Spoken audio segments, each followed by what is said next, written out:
तो दोस्तों, भारत जापान संबंधित एक बहुत ही बड़ी खबर देने जा रहा हूं और ये खबर भारत के डेवलपमेंट से संबंधित बहुत ही ज्यादा जरूरी खबर थी। इस वीडियो को एकदम पूरा देखते हुए चैनल को सब्सक्राइब जरूर कर दीजिएगा। मैं आपको सारी चीजें एकदम बारीकी से बताने जा रहा हूं। तो दोस्तों, पिछले कुछ समय में देखा गया है कि भारत जापान के बीच में जो कोऑपरेशन है वो लगभग सभी क्षेत्रों में बहुत ज्यादा अभूतपूर्व रहा है।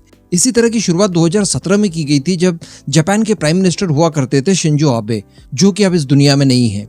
उन्होंने भारत को दरअसल लोन देने की पेशकश की और लोन के सहारे भारत के अंदर बुलेट ट्रेन दौड़ाने की बात कही। ये लोन हमें दिया जा रहा है 50 सालों के लिए और सबसे बड़ी बात कि इसके ऊपर ब्याज लगने वाला है 0.1% का, यानी न के बराबर। इसके अलावा मैं आपको बता दूं कि 40,625 करोड़ रुपए टोटल लोन दिया जा रहा है भारत को, जिसमें कुछ ही समय पहले की बात है जब जापानीज प्राइम मिनिस्टर भारत आए थे अभी कुछ ही महीनों पहले।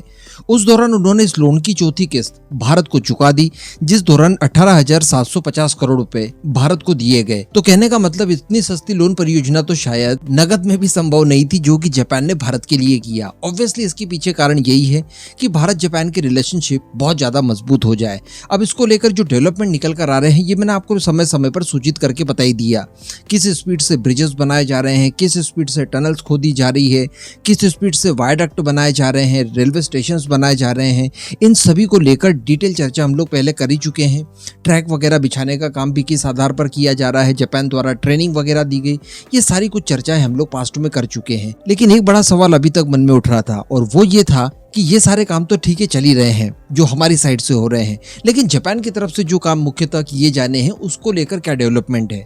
यानी अल्टीमेटली ट्रैक वगैरह सारी कुछ चीजें जब हम तैयार कर देंगे तो इसके ऊपर चलने वाली ट्रेन्स तो चाहिए ना। तो उन ट्रेन्स को लेकर क्या अपडेट्स निकल कर आए हैं, तो इसका कोई जवाब अभी तक नहीं था। लेकिन अब बताया जा रहा है दोस्तों कि फाइनली इसके लिए टेंडर जारी कर दिए गए हैं। दरअसल मैं आपको बता दूं कि भारत की तरफ से national high speed rail corporation, जिसे NHSRCL कहा जाता है शॉर्ट फॉर्म में, इन्होंने मुंबई अहमदाबाद के बीच में चलने वाली बुलेट ट्रेन के लिए टेंडर जारी कर दिए गए हैं। बताया जा रहा है कि इस दौरान 24 की संख्या में ई सीरीज की शिंकानसेन ट्रेन की आपूर्ति जापान द्वारा की जाएगी। ये शिंकानसेन से कंफ्यूज मत होइएगा, बुलेट ट्रेन को ही ये कहा जाता है।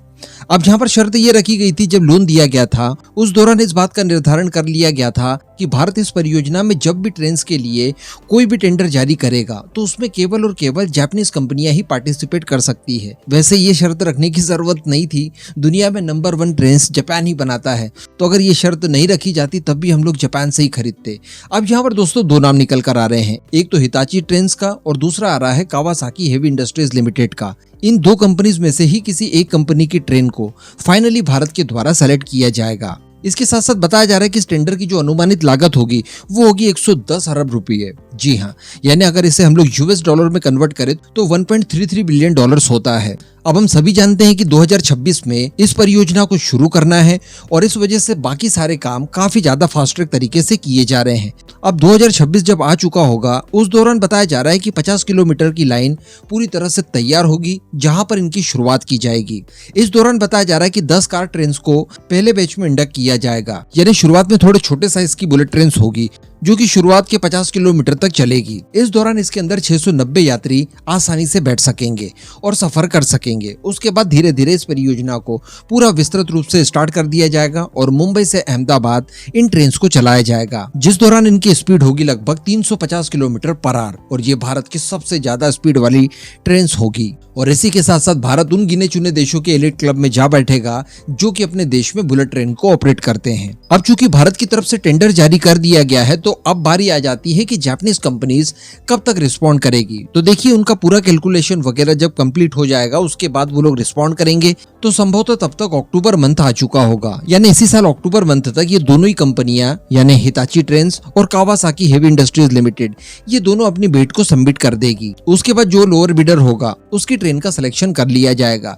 हालांकि केवल लोअर बिडर को ही ध्यान में नहीं रखा जाएगा, इसके अलावा कई सारी चीजों को और भी ध्यान रखा जाएगा कि कौन सी कंपनी कितने समय तक हमें प्रॉपर मेंटेनेंस वगैरह दे पाएगी। अगर मान लीजिए शुरुआत में सस्ती है और बाद में मेंटेनेंस ज्यादा निकलता है तो इन सारी चीजों का कुल मिलाकर ध्यान रखा जाएगा।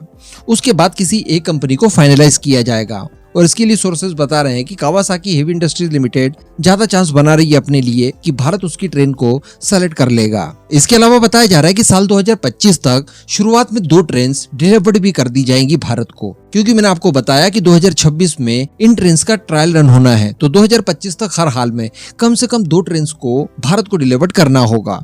तो यही थी नई खबर जो मुझे आपको देनी थी।